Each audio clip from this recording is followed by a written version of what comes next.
This is Kanzenshuu, the podcast, episode 354 for the week of January 19th, 2014.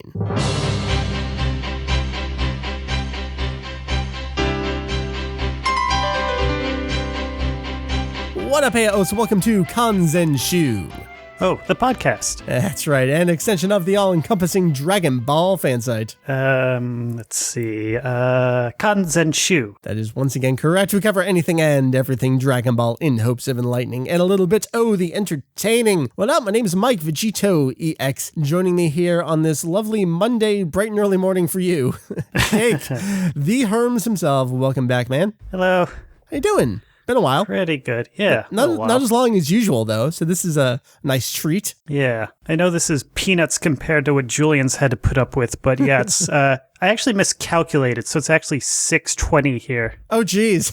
I realized that, like, as I was going to bed last night, I'm like, oh, bloody hell. Oh, man. Well, the things we do. All right, so I won't keep you too long if you won't keep me too long. Who are we kidding? It's going to be great. Jake, when you're around, it means we have a lovely in-depth topic that I have a full outline already prepared for me. We are going to talk about, my introduction to this would be, think about the most generic Dragon Ball website from the 90s. You can already picture the left-hand side, just an endless list of links for guides that are poorly researched, done off of memory, done off of assumptions by people that have not really seen or read the series. One of those links invariably was the Dragon Balls, and that would be a list of wishes, a list of rules of the Dragon Balls. Most of the time, they were wrong. And this is something I've actually been wanting to do for a very long time. It's a topic I specifically wanted to do with you, and you have done the necessary research. You are fully prepared. So, Jake, we're going to do just that. We're not going to list out all the wishes. We're probably going to talk about some of them specifically, but we're really going to talk about the rules of the Dragon Balls, because I think the series itself isn't always the clearest, is it? No, it's kind of like in Death Note, where they just keep adding them on. Right. And as it goes along. The way that Toriyama is, it's unclear. Did he forget that? And then he was like, oh, crap. Did he not think about it and it just happened to work out in the end anyway? So maybe we'll get into a little bit of that. So that's our topic for the episode. That is actually all we're going to do this episode. There is a lot of news going on. Julian's little guy, I think, has the flu, so he still couldn't catch up on some of the news that I've been sitting on and trying to prep for him. And every day that goes by, I seem to add another 2 news drafts for him. So it's been difficult. We're kind of never going to catch up at this rate, but we will attempt to soon. And I'm getting over sinus infection. So, Jake, I'm going to let you do most of the talking this episode so you don't hear a snotty mic. I may occasionally mute the microphone and blow my nose, which you will not hear. So that's what's going on. And I'm going to say it so I don't forget it. We will do Who's That Character at the end of this episode. All right. So with that said, Mr. Herms, let's just get right into our topic, the rules of the Dragon Balls.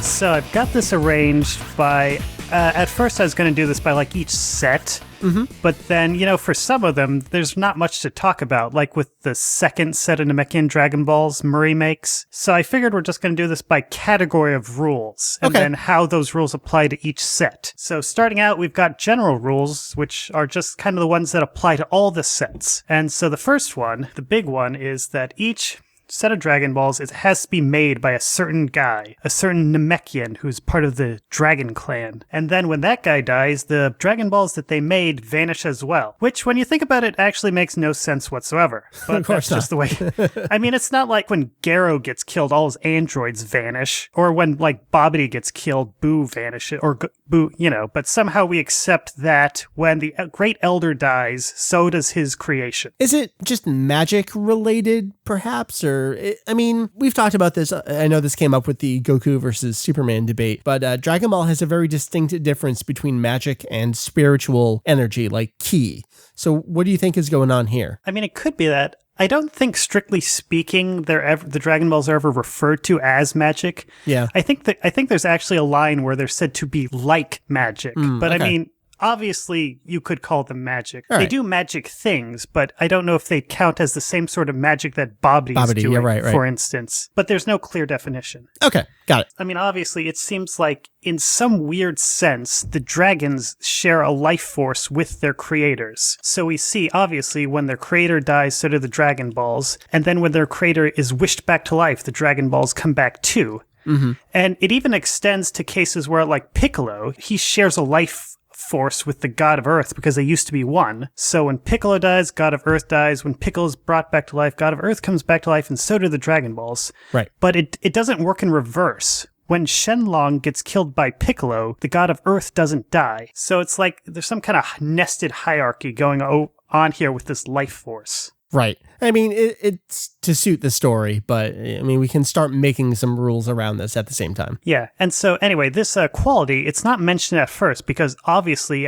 it's not until well into the series that we even get around to mentioning that there is a creator of the Dragon Balls. Right. And Namekian. Yeah. And so it's first mentioned at the end of the 23rd Tenkaichi Budokai when, throughout the tournament, Piccolo's kind of been holding God hostage. Mm-hmm. He's got him in that bottle, he swallowed him, and he keeps going on. It's like, well, you can't kill me without killing God. And then it's the same thing anyway. But then at one point, Goku's like, he says, oh, I could just, if we kill you, we can just use the Dragon Balls to wish God back, which of course goes against what we later learn when at the end of the tournament, Goku says, actually, the Dragon Balls and Shenlong were originally made by God, right? So if God dies, then the Dragon Balls will vanish too. Right. It was all sorts of weird, like, is there bluffing going on? Is it just, whoops, I said this and didn't fully decide? It's never really made the most sense. And they just throw it out there after all the drama has settled down. Anyway, so the next big thing, apart from all the Life Force stuff, is that despite the fact that you have to go through a lot of effort to gather up the Dragon Balls and summon the dragon, they're pretty much just respond to whoever speaks first. Right, and we've seen that plenty of times. Yeah, they really don't care who puts the legwork in. It's whoever shouts out their wish the first, as we see with Oolong, who gets the jump on Pilaf. Even though Pilaf has kind of already started talking. Yeah. And even though, like, the sentence... So Oolong interrupts him, and the sentence doesn't even really make grammatical sense.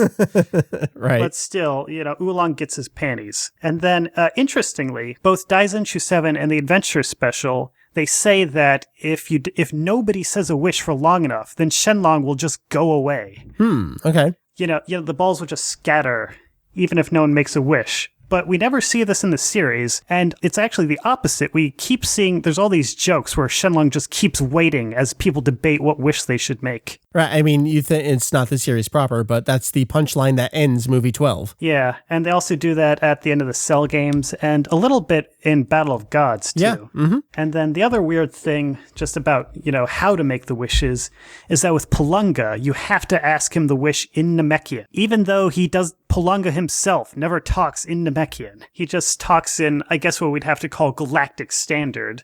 Right, especially when you're talking about different translations of the series. Does everyone speak Japanese, or is it just that we're reading Japanese or English of some other language? Yeah, and it gets weird too, because, technically they're speaking Japanese, but there isn't really a Japan within the context of the dragon world. Right. So it's like, where did this language come from? It just independently exists as the same type of Japanese. Which is even weirder when you think about how the modern Japanese language evolved from the Chinese writing system and like the native Japanese root words and all the German words that are in there. And yeah, it's weird. But that's a topic for another time. It is.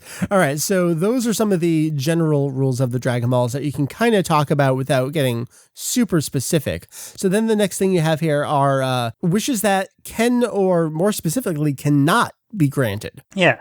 So the big rule is that at first there are no rules. We're told explicitly many times that Shenlong can grant any wish, but only one. And so Bulma first explains this in the very first chapter, and then whenever Shenlong himself pops out, he'll traditionally say, I will grant any wish, but only one. And we even get clarification on this, like when Goku asked Shenlong to bring Bora back to life, the first time anyone's brought back to life with the Dragon Balls, he's not really sure if this will work, and so it's like, oh, can you do that? And Shenlong says, that's easy. There's no wish I cannot grant. And then later when Piccolo asks to get his youth back, Shenlong again says, that's easy. So it seems like he can do anything easily.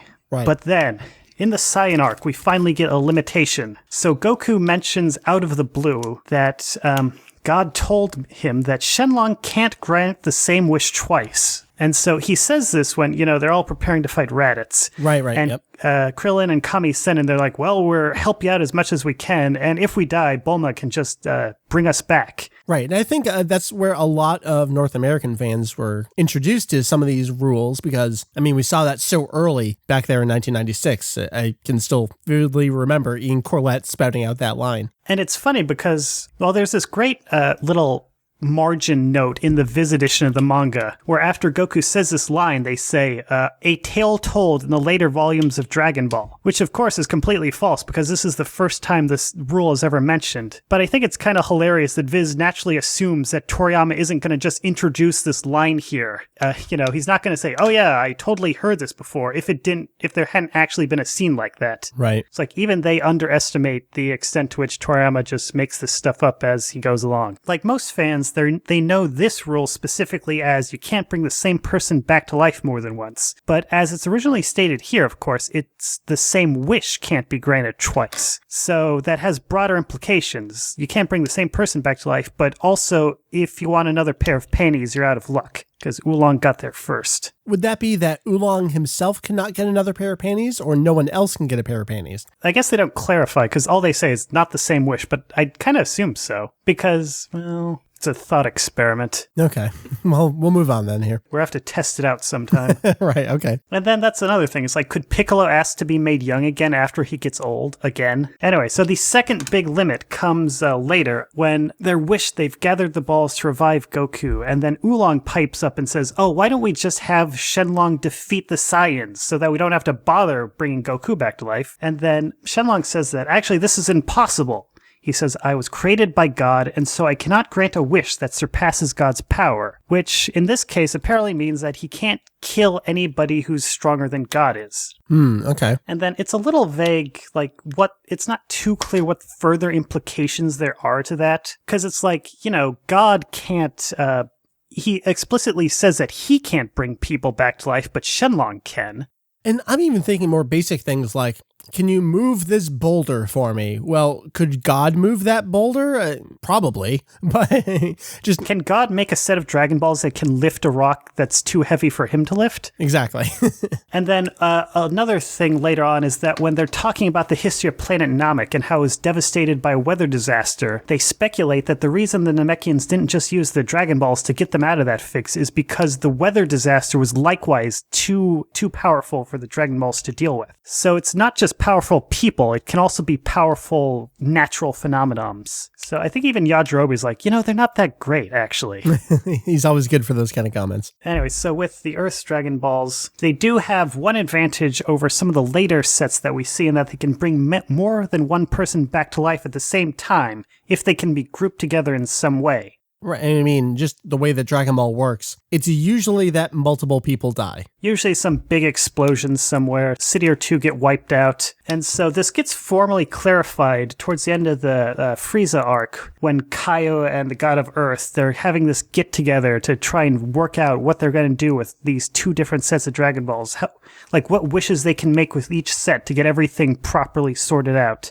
God says that, for instance, if you ask, bring back everyone Vegeta killed, you can bring any number of people back to life that way. And theoretically, it can even work on faraway planets. Although even God isn't entirely sure if this is going to work. Right, this is another one of those kind of testing the limits of what they can do. Yeah, because they've never done stuff like this before. But it's another potential limit to the dragon's power. These days, we might wonder, could he bring back to life someone from one of the 11 other universes? Or would that be too far? Mm-hmm. Anyway, here's a big one. When they're hashing all this stuff out, saying, you could bring this group of people back to life or that group, God says that, if you intend to bring back to life all the aliens killed in the past by Vegeta and Nappa, that would be possible too, but it would only be effective for those who died within 1 year. And I gotta jump in here because this is one of those semi-wrong rules that you constantly see out there that people assume that you can only, even if it's just a single person you're bringing back, if they died longer than a year ago, you cannot bring them back. And usually I see this tied in with things like Grandpa Gohan or Bardock. Like, why didn't they wish Bardock back? Well, he died longer than a year ago, so you can't do that. That's not necessarily the case here. Yeah, I mean, it's not explicitly ruled out, but the only time this year limit is mentioned is in the context of bringing back a whole bunch of people at once. Yeah. Like a huge number, because, Vegeta and Nappa, their job was wiping out everyone on a given planet. So the number of people they've killed in their lifetimes could be like trillions and trillions. It's true, yeah. And it's right after this line, they're figuring out what wishes they use, and in the end, Kaio turns to Tin Shinhan and all those other dead guys hanging out on his planet. And he's like, could you guys wait another year before coming back to life? Would that be okay? Mm-hmm. And of course, if this year limit applies to individual people, then this would be a pretty big request. Right. We would never get them back. So I guess it's explicitly stated indirectly. Maybe that's not explicit, but right. It can be longer than a year. Yeah, unless either Kaio or Toriyama aren't quite thinking this through. But right. The simplest explanation is it only applies to really big groups of people. Got it. And then the next big limit thrown out, pretty much the same time, is that the Dragon Balls, they can't bring back to life people who die of natural causes. For some reason. This is another thing where it's like, well, why would that be the case? But whatever, just go with it. But there is a interesting loophole to this in that if the person in question, if their lifespan was shortened even a little bit by coming into contact with a really evil person like, Frieza, then they still could be brought back to life, but only for the amount of time that their lifespan was shortened. Right, and this was the big gamble on Namek when they brought back they were hoping to indirectly bring back the Great Elder, and they did. It wasn't for a long time, but it was just enough to kind of get the extra Dragon Ball usage done. Yeah, because the God of Earth, he says, we've never had a case like that, so there's no proof of anything, so we just have to give this a shot in the dark. Never had a case like that. You haven't had many cases, period. We're all kind of making this up as we go along here, Toriyama included. Yeah. I mean, if you look at the detailed timeline, the Dragon Balls, they've only been around 300 years at the start of the series, and the last time they were used was more than 100 years ago, because that's how long Kame Sennin has had the Dragon Ball he's using as a necklace. Right. What was the wish? That someone wished to become king? Yeah, which is another minor point. It's like, well, was that guy, did he become the king of Earth, like the dog is right. later? Or was it like his great-great-great-great-grandfather or something like that? Yeah, who knows? It could be a whole dog dynasty. We exactly. Don't know. So really, there's only like a 200-year time frame where previous wishes were being made, like prior to what we see in the main series. Right. And during this time, people are just poking around without a dragon radar, so probably wouldn't have been that many wishes even within 200 years. Yeah, maybe just the one, for all we know. All right, so we have a list of wishes that can and cannot be granted here. This is pretty much Earth's Dragon Balls that we're talking about, and we got to turn things over to the Namekian Dragon Balls. And so the big difference right off the bat is that they grant 3 wishes at a time. I love everyone's confusion there. Like, what? Really? I think Krillin has to be told this at least twice. Right. Like he just forgets or something. The other thing is that Palunga is a little more humble than Shenlong on Earth, because when he pops out, he actually says, "I'll grant 3 wishes like within what I'm capable of." You say he's humble. At the same time, he's got a little bit of attitude to him. I like it. Yeah, but he's not claiming he can do anything like Shenlong does. Right. And in fact, he has a big limitation compared to the Dragon Balls on Earth, because he can only revive one person at a time. Mm-hmm. So you can't group people together like on Earth. Right. The plan was, bring all the fighters here, let's go, but you're stuck with Piccolo. And then that sets off a chain reaction where bringing back Piccolo, you get the Dragon Balls on Earth, and then through that they revive everyone else, so works out well. And then an interesting limit we get at the end of the Frieza arc is that, they're trying to bring back Krillin and Goku, who they think died when, they know Krillin's dead, but Goku they think had died when Namek exploded. So they ask, well, why don't you bring his spirit here, and then we'll bring him back to life here, because they couldn't bring him back to life where he actually died, because that place didn't exist anymore. Right, and it's like, oh, he's alive. Okay, we'll bring him here. No. Yeah. Like, first off, Palunga says he can't bring Goku's spirit there because Goku is still alive. So he can't, like, yank his soul out of his body. Right. And then following up on that, when they say, oh, teleport him here then, Palunga tells him that Goku just refuses to come. Well, this is interesting because we see... Do we just assume that the entire Namekian race who has been restored have an agreed-upon consent to have themselves teleported to Earth? Yeah, it's like, how would that work? Are they all hanging out in the afterlife and they're like, yeah, everyone want to come back to life and then go, do everyone want to go to Earth after that? Well, first they were brought back to life on Namek. Yeah. And then they were teleported away. So did the Great Elder have some kind of telepathic communication with everyone? Like, everyone say yes, let's go. I mean, it could be that. It could also be that Goku's a special case because he's so much more powerful than the Great Elder or Palunga. So maybe it could tie into them not being able to mess with guys stronger than their creator. Right. So we're poking some tiny holes here in the rules, but you sort of can explain them away. There's nothing too big just yet. And this isn't directly tied into rules, but when Palunga brings Krillin back to life, he says that he specifically puts together Krillin's blown up body and his clothes back to the way they were as a special service. Right. So he's not just being a dick and being like, well, he's back to life, but he's in a million pieces.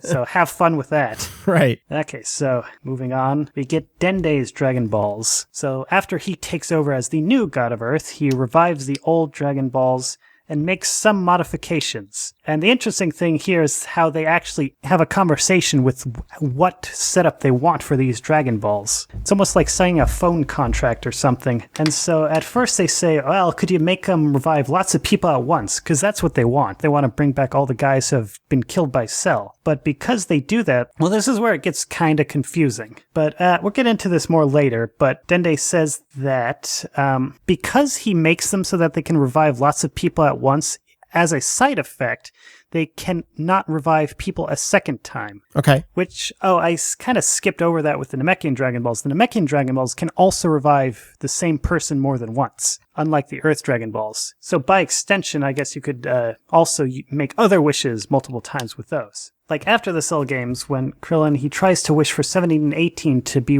turned back into regular humans, so we get another kind of addition to the general rule that the dragons can't mess with people stronger than their creators. So Shenlong says he can't turn those two back to normal because their powers greatly surpass my own. I cannot interfere with the bodies of people like that. So then Krillin, he changes his wish and says, well, why don't you just take the bombs from outside of their body? And Shenlong says, that's possible since it has no relation to the gap between our powers. And this dialogue in particular, I remember it's kind of changed a little bit in Viz. Mm-hmm. Like, I can't remember what they changed. They make it a little more confusing. A lot of times I see this as he couldn't do that because they're already mostly human.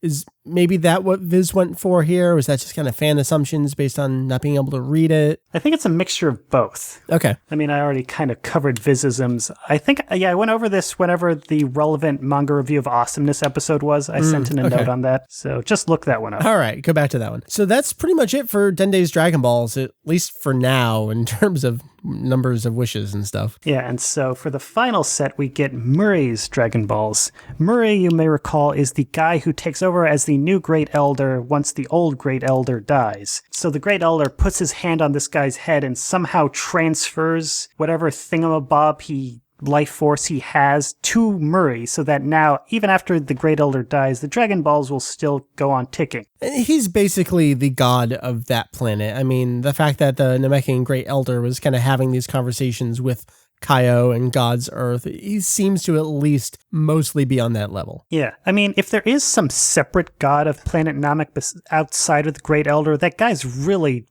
not doing his job. No, he's worse than ours. Like, all this shit's going down, planets blowing up, he's just off somewhere sipping a martini.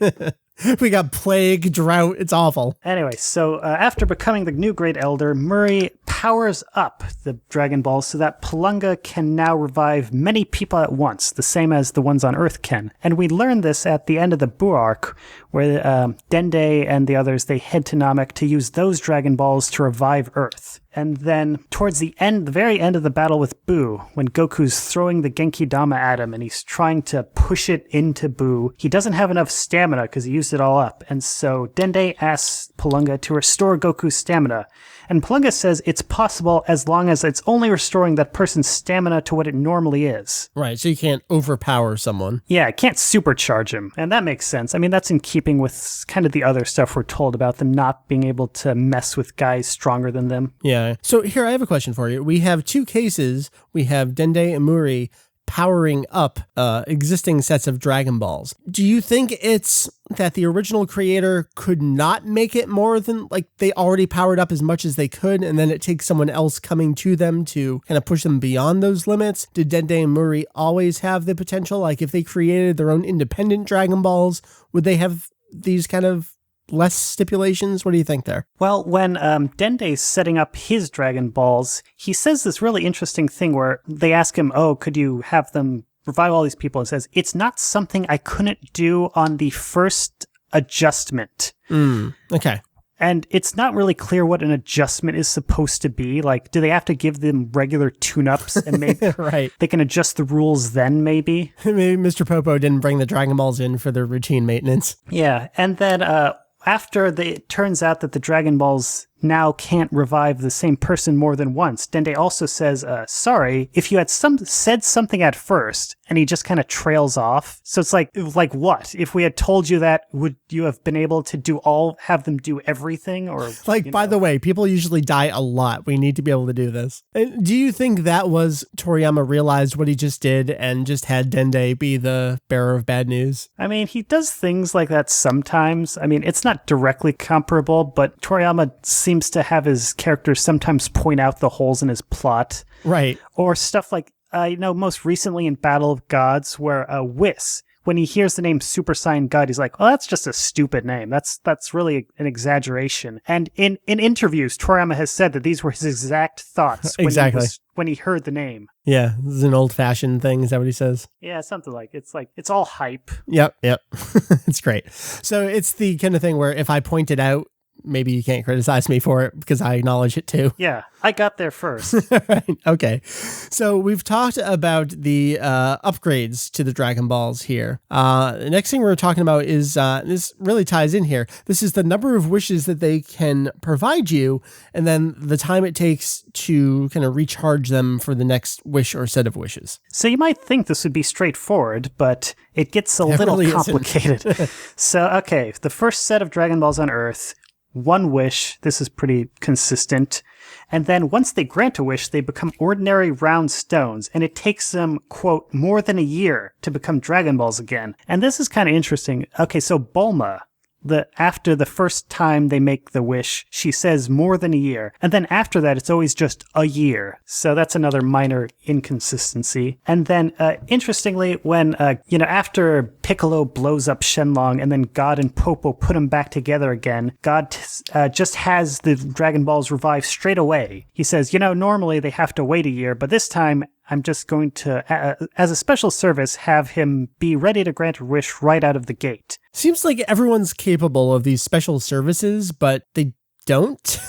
Yeah, it's like you have to wonder, could he just have Shenlong always revive instantly? Or is it like maybe it's something he can only break the rules once in a while? Right. Well, I mean, when they were originally created, it's kind of this fail-safe to not have someone abuse them and do it over and over. But later in the series, the wishes directly affect the creators of the wishes, like the god of earth is killed and Dende is in peril. Like, these wishes affected them personally on a very direct level. So maybe they should start doing these special services. Self-preservation, man. Yeah, I mean, maybe it's like, I don't know, it's like running 10 miles a day. Maybe, you run a lot one day. Usually you have to rest a week, but maybe if you push yourself, you can do it 2 days in a row. Mm-hmm. But you can't do it every day or you just wear yourself out. Got it. Maybe wishes are like that somehow. We don't know. We're theorizing here. Okay. Who knows? And then, here's a well-known plot hole, is that, they say, they need a year to recharge. At least a year, if not more than. There seems to be only about 8 months between that first wish they make and then the start of the Red Ribbon arc, where, of course, the Dragon Balls are already revived and apparently have been for quite some time. So where are we getting these time frames from? Well, in the manga, it's said by the narrator and Kame-Sennin a couple times that Goku and Krillin's training takes 8 months. Okay. So there's 8 months between like the formal start of their training and the tournament. And so the question is, how much time is there between when Oolong makes his wish and Goku's training starting, and then from the end of the tournament to when Goku first encounters the Red Ribbon Army? Got it. And in the manga, this isn't clear, although it's really awkward to squeeze an additional 4 months in there. Yeah, I agree. There's really no good place to do it. And so the Daizenshu 7 timeline kind of just says the hell with it, and so just says there's like 8 months and, I don't know, a couple days. Like Goku, the tournament ends, and the next day he meets the army, which is kind of what you'd assume if you just read the manga, because he takes off that night after the tournament ends, and then the next chapter starts in the morning. And so it's natural to assume that that's just the next morning. Right. It feels very direct. Yeah. Yeah. It doesn't feel like 4 months later. Like, what would he have been doing all that time? And then likewise with when Goku takes off to find Kame-Sennin to get him to train, it's like, did he just wander around 4 months? It's kind of weird to just think, oh, months can pass without anyone saying anything. Right, when we get time skips in Dragon Ball, it's usually pretty dramatic. Yeah. Anyway, so I guess moving on, we got the Namekian Dragon Balls, and these can, as we get told a couple times, they can grant 3 wishes, like genies are supposed to. And we later learned that they revive after 130 days. And in the manga, it's never explained like what significance there is to this number. But in the anime, the narrator says that this is the length of a Namekian year. So do Dragon Balls have some kind of tie to the nearest star? Yeah, I mean, that would be the implication, but then it brings up, like, why would they still have that time frame now that they're on Earth? Right. And then would it be different once they go off to a new planet Namek? Or are they solar powered? Right. Okay, here we go. Here's the big one. Oh, jeez. Okay, Dende's Dragon Balls. Is it 2? Is it 3? Is it back to 2? What's going on? So this comes up a lot, especially with Battle of Gods. It kind of flared up again. But then that's because Battle of Gods is sort of wrong by all accounts on this score anyway. So, okay, when Dende's setting up his Dragon Balls, he initially says he could have them grant 3 wishes like on Namek. But then Piccolo's like, oh, could you have him revive lots of people at once? And that's where he says that thing where it's not something I wouldn't be able to do on the first adjustment. But then the wishes able to be granted would end up being 2. Like, okay, I can do that, but you're down to 2 wishes. Yeah, which, I mean, 99.99% of people, when they hear that line, they just assume, well, obviously that means it's just going to be 2 all the time. Right. I mean, that's a pretty natural way to interpret the line. Mm-hmm. But then it gets complicated with what we run into in the Buu arc, where matter-of-factly, Bulma, she gathers the Dragon Balls, and then Yamcha wishes to revive all the guys that have died that day because they want to bring back the people Vegeta killed. And so Goku goes to stop them because he knows that, there's still shit going on. They probably are going to need the balls pretty soon again. Right. But he gets there too late. They've already made the wish. And so he asks Dende what he should do. And so Dende tells Goku to just inform Shenlong that they don't need, quote, the remaining 2 wishes. Okay. So, yeah, it's like the remaining 2 wishes? What's going on here? And then he also says that way the balls will revive in just 4 months. A third of a year. So the implication is, like, if they can grant 3 wishes and you use 1 wish, then they revive in a third of the time. Right, okay. Anyway, so then later on, we get more information on this. Buu, he's rampaging around, destroying cities, and now he's heading for West City. And Bulma's like, what are we going to do? My parents live there. I don't want them killed.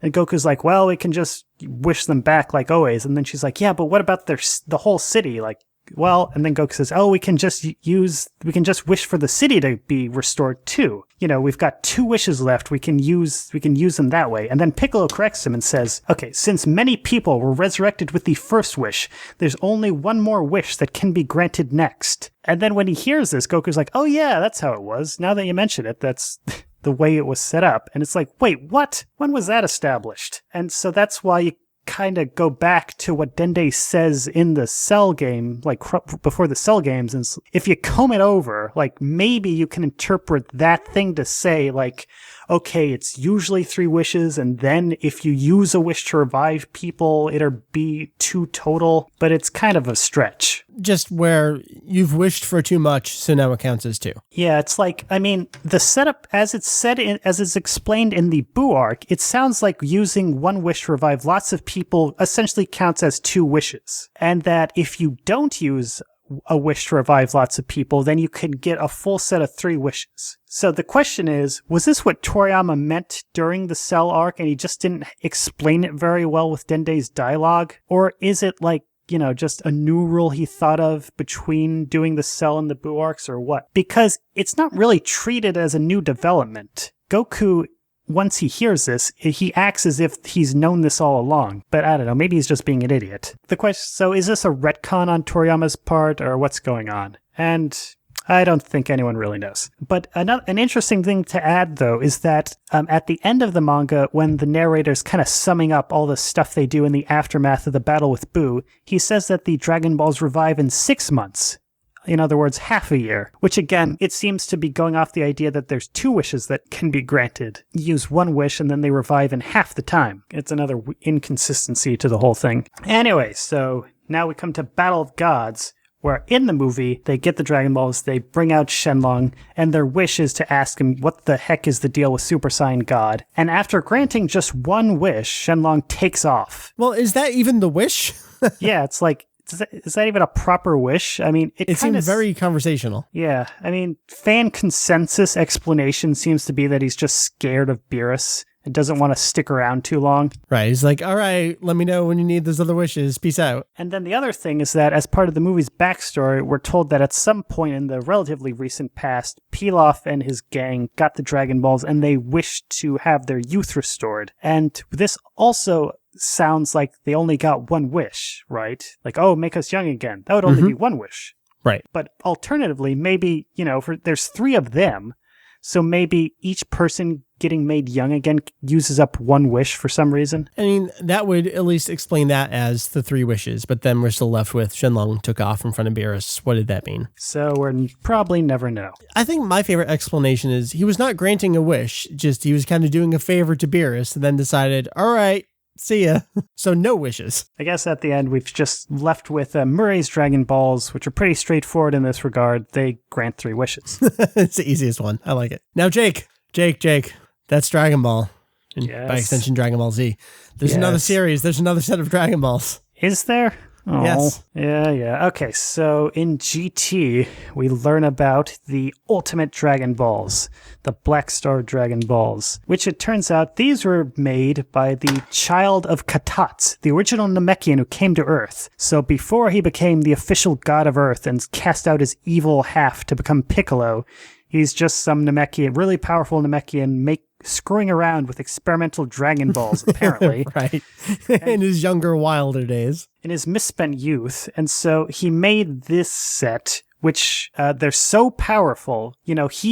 At this point, he's more powerful than like any other Dragon Ball creator we've seen. And so the Dragon Balls he makes are more powerful too. In fact, they're so powerful that the planet they're used on will be destroyed within 1 year unless they're collected again. And this isn't quite explained in the series, but the GT Perfect files say that this is a side effect of their power. So it's, I don't know, it kind of makes sense. They're so powerful that it'll backlash against the planet. I don't know. Just roll with it. Anyway, and the really annoying part, though, is that after they grant the wish, they scatter throughout the entire universe. And so you have to go throughout all of space to track them down. As a side effect, though, apparently, they never turn to stone on their own. So there's no... If you watch GT, you see that their wish gets granted in the first episode. Pilaf gets his wish. They scatter. And then Goku and the gang, they set off after pretty quickly in their spaceship to go track him down. So they don't have to wait a year, which is good. They just find him. Yeah, which is good because if they had to wait a year, they'd be screwed by definition. And maybe that's like a built-in failsafe for these Dragon Balls too. Yeah, so they go throughout the universe, they get them all together, and then there's wacky circumstances, Baby's taken over the planet. So before they can seal them away again, Baby uses them to wish for a new planet Sefuru, and they scatter. And so apparently because of this, the countdown to Earth's destruction doesn't reset, and so it ends up blowing up anyway. Wait, so it's like, all right, so you use them to make a wish, and then it's going to destroy that planet. But even if you gather them again, the planet's still going to be destroyed? It's said that this is a result of Baby making another wish right away, but like it's not clear why they don't have an additional year. Like, was there some ceremony they had to perform to properly undo the curse or whatever? That's the thing. Like, all right, so you make a wish, the planet's going to be destroyed. Are you supposed to then go gather the Dragon Balls and make the wish to not have the planet destroyed? But then you're making another wish that the planet's going to be destroyed. Yeah, they don't say anything about having to wish the planet not be destroyed. They just say, oh, you have to gather them. But then Goku and the others, they do gather them, and it apparently doesn't do the trick for some reason. Maybe you got to gather them all together and then just keep them there for a while. And that could be it. I mean, just not use them, because you just said that the reason was Baby made a wish so soon. Yeah. Okay. All right, I think we've talked that through. And then, so they were made by the original child of Katats, and so it's said that when he split up into God and Piccolo, they became dormant. And then when the two of them re-merged in the Cell arc, the balls became active again. And then because of this, at the end of the Baby arc, with the Earth being destroyed, Piccolo decides he's just going to stay behind and die with the Earth so that these balls are never going to be a problem again. And indeed, that's what happens. He stays dead for the rest of GT, and we never hear about the Ultimate Dragon Balls again, ever. Right. And we see Piccolo again just kind of hanging out in hell and being hell's protector. Apparently. It's weird. And so, as a result of this, the rest of GT is taken up with a new wrinkle on the original set of Dragon Balls. So we learn... like they crack mysteriously, and so it turns out that all along, whenever Dragon Balls grant a wish, their plus energy, their good energy in other words, decreases while their minus energy increases. And this is bad news. So normally, to purge the negative energy created by granting a wishes, you shouldn't use that Dragon Ball set again for another 100 years. And this is especially bad because Bulma, she invented the Dragon Radar, and they've just been using the little buggers like crazy for the last 40 years. And now all hell has broken loose, and they're stuck with this set of evil dragons born from minus energy. And they're going to destroy Earth and probably the universe too. Yay, good job. I think that's about it. Yep, and I guess that wraps it up rather timely, because as we've been talking about, this third arc, this new chapter of Dragon Ball Heroes is exactly this right now. It's the Evil Dragon arc of GT, and they started up this very random Dragon Ball GT anime comic over in Psycho Jump. This is the exact stuff they're covering, so what's old is new again. Yep. More things change, the more things stay the same.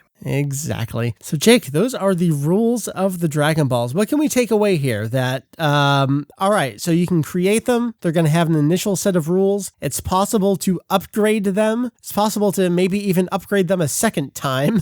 And then wishes can change the amount of wishes that are taken up. Sort of, kind of, maybe. You can just imagine, a new app is available for your Dragon Balls.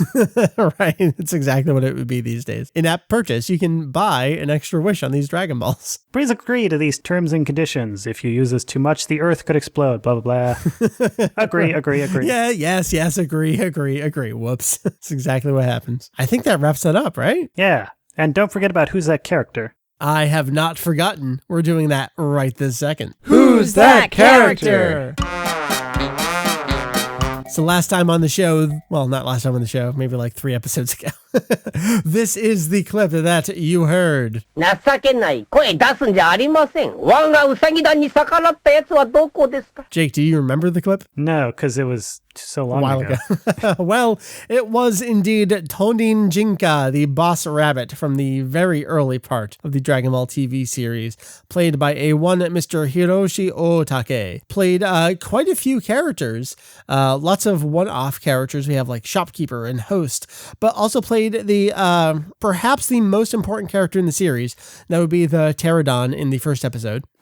Classic. Yes, but also Skei-san from the Baba little mini arc there between tournaments. My avatar. Yeah, that's right. Actually. On the forums, yeah. I don't think people realize that's who your avatar is, but that's the joke. You have to look closely. Right, he's there, totally there.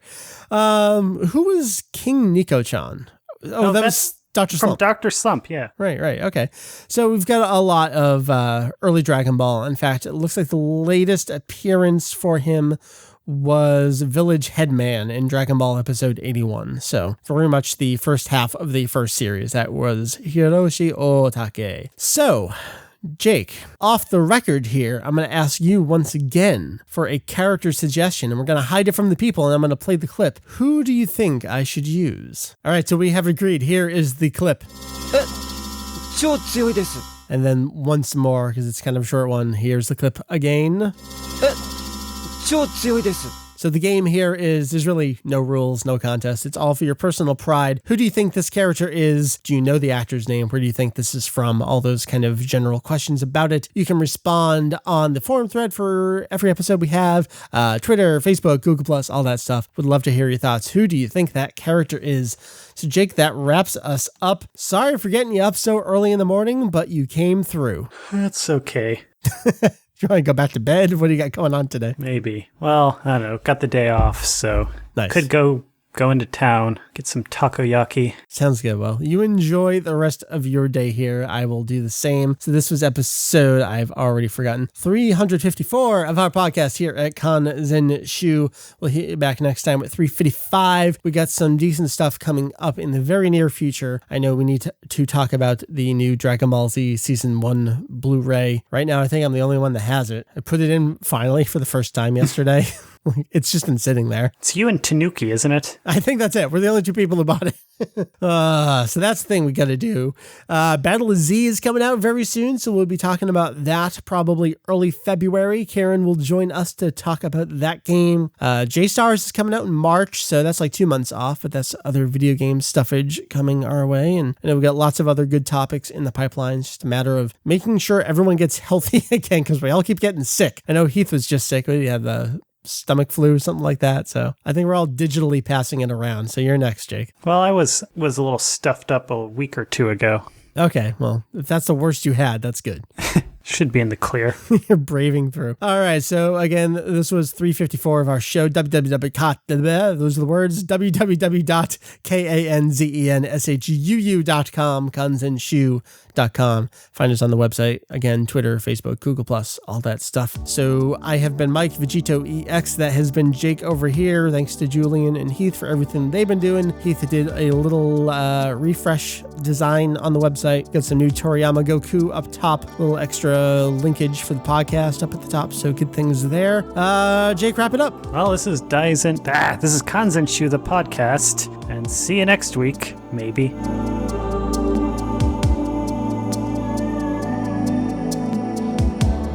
言葉で